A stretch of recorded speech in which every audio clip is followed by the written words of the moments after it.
battleship's guns, United States forces move in to drive the Japanese from rocky, fog-bound Attu, strategic island in the Aleutian chain. Troops waiting for the 0 hour. Time to go over the side.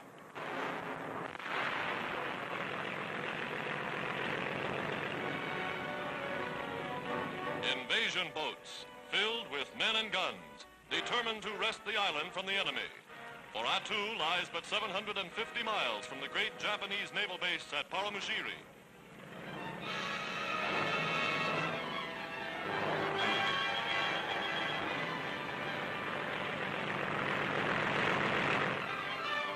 The problem of supplying an expedition to take this vital subarctic outpost is tremendous. But the Americans are well trained for landing such as this, and they're bringing everything they'll need to hold Attu against any future attack.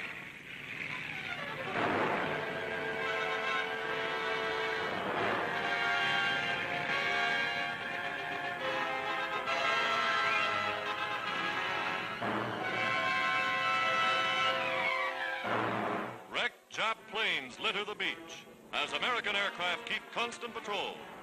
An important victory for United States forces in the Pacific.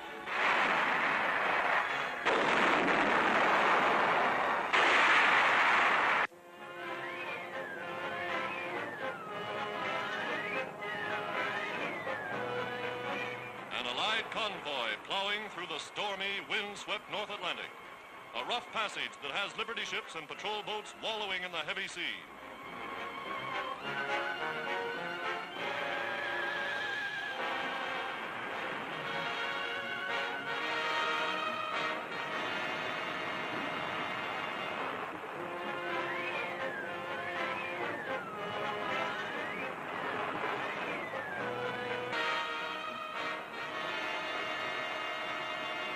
With the turbulent ocean now calm as a mill pond, the convoy steams at top speed.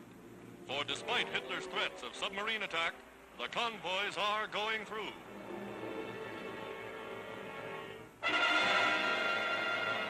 Suddenly, well in advance of the cargo ships, a spotter sights an undersea raider.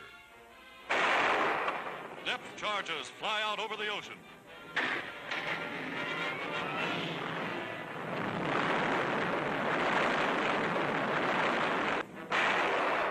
A second volley of high explosives.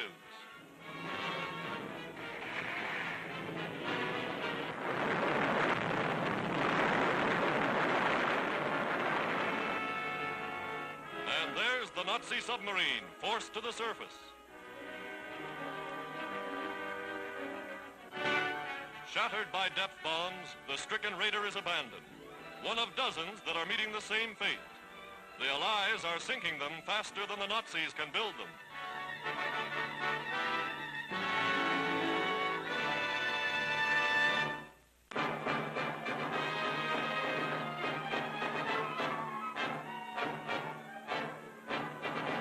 Tunis, capital of Tunisia. Last great milestone in the Allied liberation of North Africa. Virtually undamaged, the city of 250,000 falls to the British after a lightning-swift assault that forced the Nazis to surrender.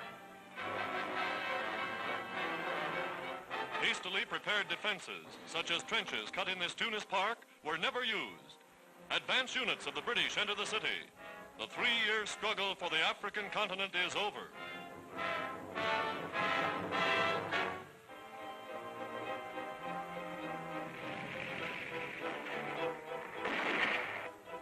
Only small groups of enemy snipers remain.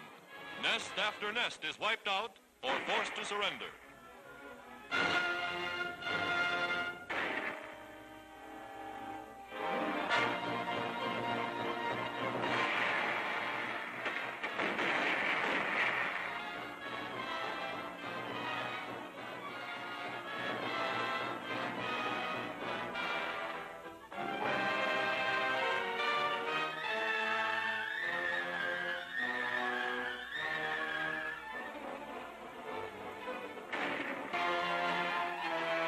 Apparently, many of them surrendered gladly. Everywhere in the streets of Tunis are companies of captured men marching to internment, eventually to prison camps in Canada and the United States.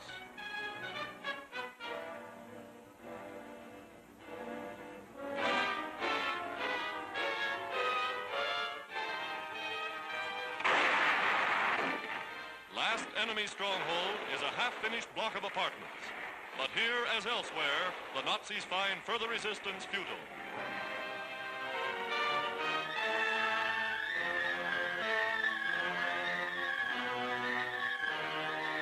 For French troops, bringing in long lines of Nazi prisoners, there is understandable satisfaction. The tide has turned. The liberation of Frenchmen has begun. Italy's Marshal Giovanni Messi, one of the Axis commanders-in-chief, is taken. Mussolini made Messi a field marshal after his utter defeat in Tunisia. Von Arnim is flown by transport from Gibraltar to England. The great Nazi Colonel General Dietlof Jürgen von Arnim, commander of all Axis forces in North Africa. The general who told Hitler he had defended Tunisia to the last cartridge is now in a prison camp. Accorded every courtesy befitting his rank, von Arnim is the richest prize of the battle for Africa.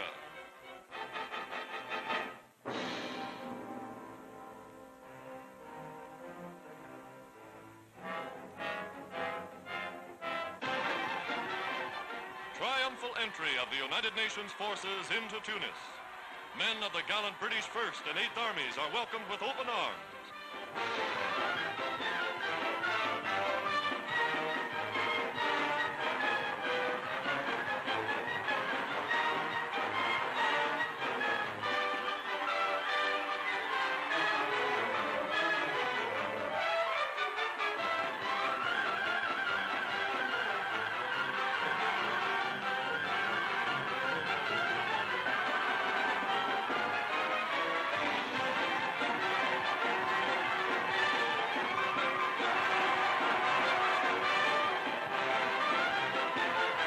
Citizens of Tunis, nearly a quarter of them Italian by birth, leave little doubt as to where their sympathies lie in the conflict.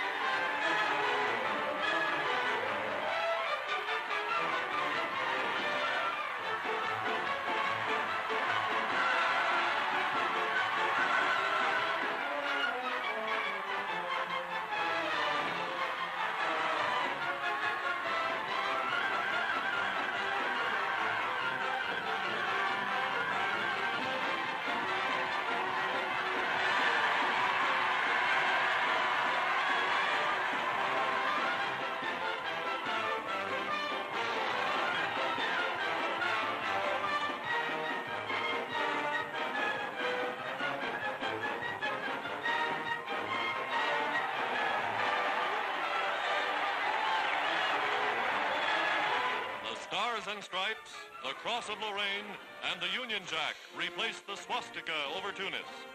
French troops who fought so gallantly beside their British and American allies proudly pass in review before General Giraud.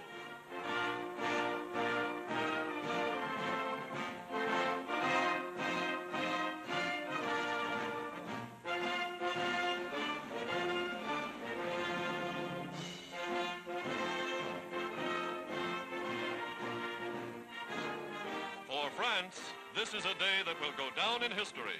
Her fighting men are again on the march. A day of hope for the enslaved of Europe.